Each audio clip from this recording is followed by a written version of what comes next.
Alam ba ninyo na ang simpleng luya, ang luyang lagi na nandoon sa inyong kusina, ay may kakayahang protektahan ang inyong utak mula sa isa sa pinakamapanganib na sakit na maaaring mangyari sa inyong pamilya?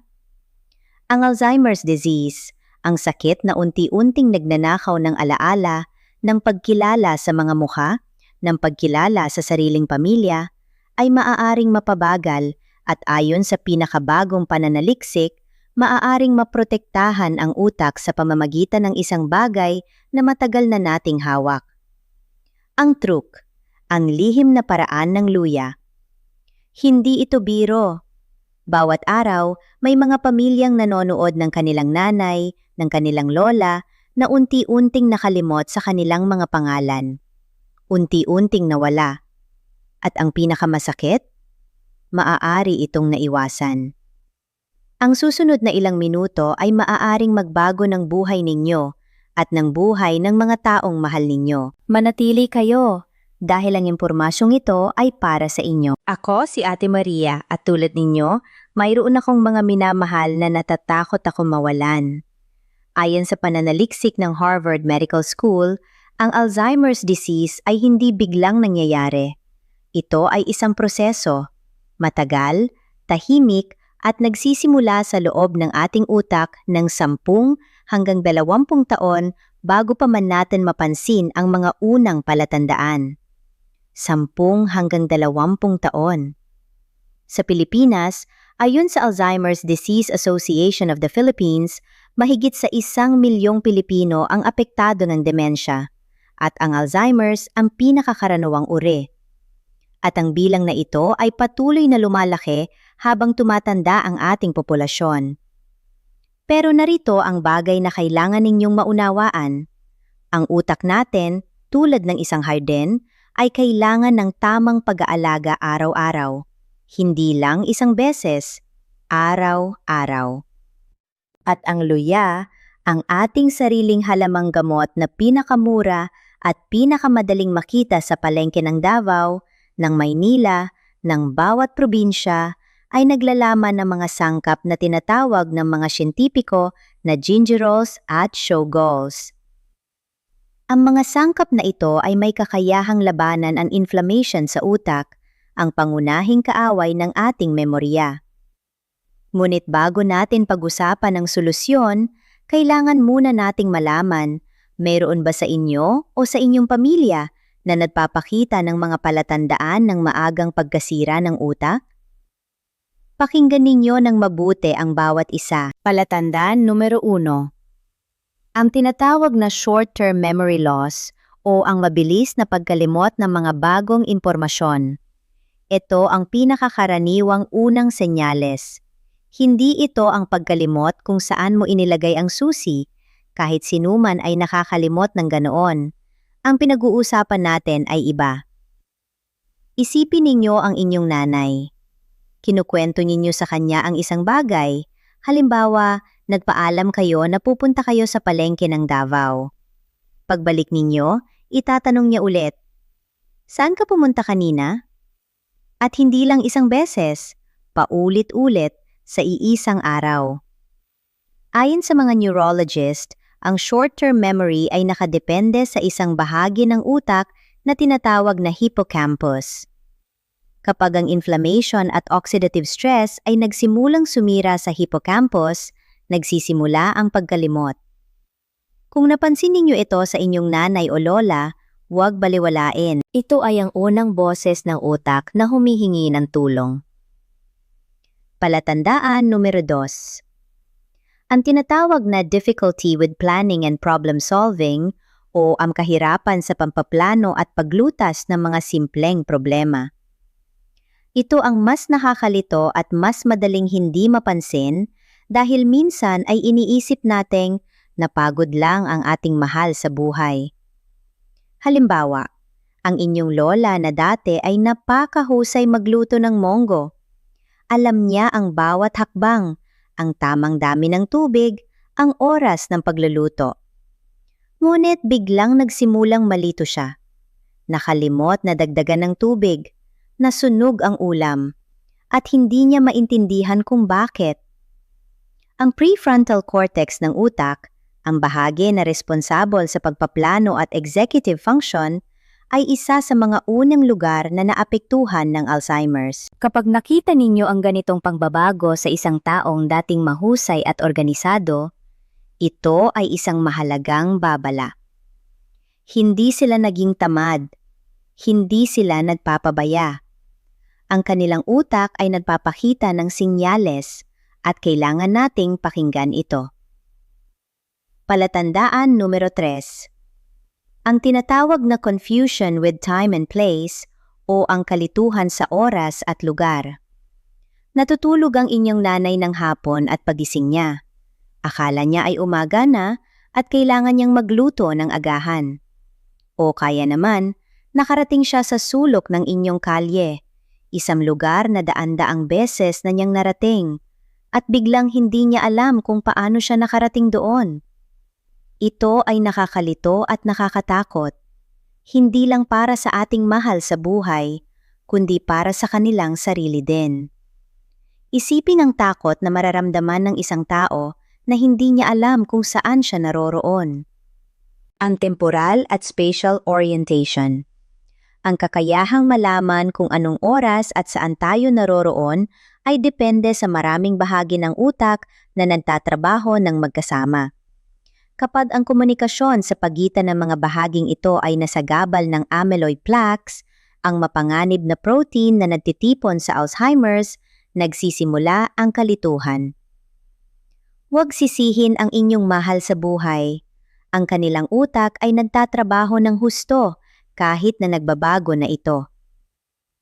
Palatandaan numero 4. Ang tinatawag na language and communication problems o ang kahirapan sa paghahanap ng tamang salita. Mayroon na kayong napansin ba na isang tao habang nag-uusap kayo ay biglang natigil sa gitna ng pangungusap? Hindi mahanap ang salitang hinahanap nila. Ginagamit nila ang yun la ng paulit-ulit o kaya naman tinatawag nila ang isang bagay sa maling pangalan. Tinatawag ang kutsara na yung pangkain. Ang proseso ng wika ay isa sa pinakakomplikadong gawain ng utak. Nagsasangkot ito ng maraming rehiyon, kasama na ang Broca's area at Wernicke's area. Kapag ang koneksyon sa pagitan ng mga rehiyong ito ay nagsimulang masagabal, nagsisimulang maging mahirap ang pakikipag-usap. Para sa mga taong palaging maliwanag ang pagpapahayag, ang pagbabagong ito ay nakakaapekto rin sa kanilang dignidad at kumpiyansa. Kailangan nating maging maunawain at mapagmahal sa sandaling ito. Palatandaan numero 5. Ang tinatawag na withdrawal from social activities o ang pag-iwas sa mga aktibidad at pakikipag-ugnayan. Ito ang isa sa mga palatandaang madalas na hindi napapansin dahil iniisip nating nagsawa na lang o matanda na. Ang inyong nanay na dati ay siyang buhay ng salusalo. Laging una sa handaan, laging may kwento, laging masaya makihalubilo, ay biglang naging tahimik. Ayaw nang lumabas, ayaw nang makiugnayan sa mga kapitbahay, ayaw nang makiisa sa misa tuwing linggo. At pag tinanong ninyo siya, sasabihin niyang, pagod lang. Ang katotohanan? Ang pag-iwas sa lipunan ay madalas na isang mekanismo ng proteksyon ng utak. Alam nila, kahit hindi nila malinaw na naipaliwanag na may nagbabago. At ang takot na mahuli sa pagkakamali, ang takot na malito sa harap ng ibang tao ay nagdudulot ng pag-iwas. Ang pag-iwas na ito ay hindi katamaran. Ito ay takot. At ang pinakamabuting magagawa natin ay ang manatili sa kanilang tabi, ng may pagmamahal at pasensya. Palatandaan numero 6. Ang tinatawag na personality and mood changes o ang biglaang pagbabago ng ugali at damdamin, ang inyong lola na dating mahinahon, matiyaga at palading nakangiti ay nagsimulang maging mabilis na magalit. Naiinis sa maliliit na bagay, biglang tumatangis ng walang malinaw na dahilan. O kaya naman, nagiging labis na mapag-alangan, hindi nagtitiwala sa mga taong dati ay labis niyang minamahal. Ang pagbabago ng personalidad at emosyon sa Alzheimer's ay kilala bilang neuropsychiatric symptoms. Ito ay nangyayari dahil ang mga bahagi ng utak na nagkokontrol ng emosyon, kasama na ang amygdala at ang prefrontal cortex, ay nagsisimulang masagabal ng sakit. At ito ang nakakasakit sa pamilya dahil ang tao na ating minamahal ay nandoon pa rin sa katawan, ngunit ang personalidad niya ay dahan-dahang nagbabago. At hindi nila kasalanan ito. Hindi nila pinili ito. Kailangan nating tandaan, kahit gaano sila magbago, ang taong mahal natin ay nandoon pa rin sa loob. At kailangan nila tayo ngayon higit sa lahat. Palatandaan numero 7. Ito ang pinakamarimla. Ito ang palatandaan na dapat ninyong malaman dahil kapag nangyari ito, hindi na ito maaaring balewalain. Ang tinatawag na loss of independence in basic daily activities o ang pagkawala ng kakayahang gawin ang mga pinakapangunahing gawain sa araw-araw na pamumuhay. Hindi na niya kayang maligo ng mag-isa. Hindi na niya alam kung paano suotin ang kanyang damit o sinusuot niya ito ng baligtad, ng paulit-ulit. Nakalimutan na niyang gamitin ang kutsara at tinidor. Hindi na niya nahanap ang banyo sa loob ng sarili nilang tahanan. Ang tahanan na marahil ay nakatira siya doon ng 10, 20, 30 taon. At sa gabi, hinahanap niya ang kanyang asawa na pumanaw na 10 taon na ang nakakaraan.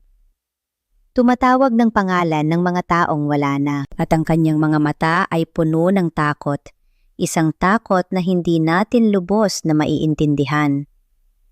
Ito ang advanced stage ng Alzheimer's disease. Ang activities of daily living o ADL ay ang mga sukatan ng kalidad ng buhay ng isang tao. Kapag nagsimulang mawala ang mga kakayahang ito, ito ay nagpapahiwatig na ang malawak na bahagi ng utak ay apektado na ng sakit. At ang pinakamasaklap na katotohanan? Sa puntong ito, maaaring hindi na niya kayo makilala. Ang inyong sariling pangalan, ang pangalang daan-daang beses niyang tinawag sa buong buhay ninyo, ay maaaring hindi na niya matandaan. Kung naranasan ninyo ito, pumunta sa doktor agad. Hindi bukas, hindi sa susunod na linggo, agad. Dahil sa Alzheimer's disease, ang oras ay hindi kaibigan. Bawat araw na naghihintay ay isang araw na maaaring nagamit para sa mas mahusay na pag-aalaga at mas magandang kalidad ng buhay ng inyong mahal sa buhay. Ngayon, ito ay magandang balita. Dahil ang agham ay nagpapakita na may mga bagay na magagawa natin, mga simpleng bagay na makakatulong na protektahan ang ating utak. At ang mga bagay na ito ay hindi mahal, hindi bihirang makita. Nandun na sila sa ating paligid, sa ating mga palengke, sa ating mga harden, sa ating sariling mga tahanan. 3 solusyon, 3 hakbang. Maaari ninyong simulan bukas ng umaga. 1. Ang luya at ginger tea na may ampalaya. Nabanggit na natin ang gingerols at shogols ng luya, ang mga natural na anti-inflammatory compound na nagpoprotekta sa utak. Ngunit may paraan para palakasin pa ang epekto nito, at ito ay ang pagsasama nito sa ampalaya. Ang ampalaya ay naglalaman ng charantin at polypeptide P, mga sangkap na tumutulong sa regulasyon ng blood sugar. At bakit mahalaga ito sa Alzheimer's? Dahil ayon sa mga pananaliksik, ang mataas na blood sugar o ang kondisyong tinatawag na insulin resistance sa utak ay isa sa mga pangunahing kadahilanan ng pagkasira ng brain cells. Ang recipe ay simple. Magpakulo ng 1 litro ng tubig. Maglagay ng 2 kutsarang gadgad na sariwang luya. Pagkatapos, magdagdag ng kalahating tasang ampalaya na hiniwa ng manipis. Pakuluin ng 10 minuto. Salain at inumin 1 tasa bago maligo sa umaga. Bago maligo dahil ito ang oras na pinakaangkop dainte. Bago maligo ng oras na pinakagant na halaganit. Bago maligo ng oras ng pag-isang tasang banibaga. Ang bago maligo dahil ito ang pananop ng pagalagay sa umaga. Bago maligo dahil ito ang pananop ng pagalagay sa umaga. Bago pa mang kumain o uminom ng iba. Ang halaga? Ang luya sa palengke ay 10 piso ang 1 piraso. Ang ampalaya ay 20 piso ang 1 buong piraso. Para sa 1 linggo, kulang sa 50 piso. Makikita ninyo ito sa bawat palengke, sa Davao, sa Cebu, sa Maynila, kahit saan. 2. Ang monggo soup na may tsaang gubat. Ang monggo, ang ating paboritong ulam na luto ng ating mga nanay at lola, ay isa sa pinakamayamang pinagkukunan ng folate at B vitamin sa ating dieta. Bakit mahalaga ang folate para sa utak? Dahil ang kulang na folate ay nagdudulot ng mataas na lebel ng homocysteine sa dugo, isang amino acid na, kapag labis, ay direktang nakakasama sa mga neurons at nagpapabilis ng pag-atake ng Alzheimer's. Ang regular na pagkain ng monggo, kahit 1 beses sa 1 linggo, ay tumutulong na ibaba ang homocysteine sa ligtas na antas. At ang tsaang gubat, ang ating halamang gamot na matagal nang ginagamit ng mga Pilipino, ay naglalaman ng powerful na antioxidants na tinatawag na polyphenols. Ang mga polyphenols na ito ay lumalaban sa oxidative stress, isa sa mga pangunahing sanhi ng pagkasira ng utak sa paglipas ng panahon. Paano gamitin? Lutuin ang inyong monggo ng normal, ang paraan ng inyong nanay. Pagtatapos, sa halip na kape o soft drink, uminom ng 1 tasang tsaang gubat pagkatapos ng tanghalian. Ang mga dahon ng tsaang gubat ay makikita sa mga botika at herbal shop sa buong Pilipinas. Mga 20 piso ang 1 sachet. 3. Pumunta sa health center para sa brain health check. Ang pagkain ng tamang pagkain at pag-inom ng tamang halamang gamot, mahalaga ito. Ngunit hindi ito sapat kung hindi ninyo alam ang kasalukuyang kondisyon ng inyong kalusugan. Sa inyong pinakamalapit na health center, libre ito sa karamihan ng munisipyo sa Pilipinas, maaari kayong humingi ng simpleng blood tests, ang fasting blood sugar para malaman ang diabetes risk, ang lipid profile para sa cholesterol, at ang blood pressure monitoring. Ang tatlong ito ay direktang konektado sa brain health. Dahil ang pinaka-epektibong paraan ng pag-iwas sa Alzheimer's ay ang pag-alam kung ano ang mga risk factors ninyo at ang pagtugon sa mga ito ng maaga. Hindi kailangan ng mahal na ospital. Ang inyong barangay health center ay isang magandang simula. 3 simpleng hakbang. Maaari ninyong simulan bukas ng umaga. Bago ako magtapos, nais ko kayong tanungin ng isang bagay na personal. Mayroon ba kayong nanay? Mayroon ba kayong lola? Mayroon ba kayong mahal sa buhay na unti-unting nagbabago at hindi ninyo alam kung bakit? Kung mayroon, ang video na ito ay para sa kanila. At ang pagmamahal na inyong nararamdaman para sa kanila ngayon, ang pagmamalasakit, ang pagnanais na mapangalagaan sila, yon ang pinakamahalagang gamot na maaari ninyong ibigay. Ngunit kailangan din nila ng impormasyon. Kailangan din nilang malaman ang mga palatandaan. Kailangan din nilang malaman ang mga solusyon. Kaya ngayon, hindi bukas, ngayon, i-share ninyo ang video na ito sa inyong nanay, sa inyong lola, sa inyong asawa, sa sinumang mahal ninyo. Dahil ang isang share ay maaaring magligtas ng isip ng isang tao.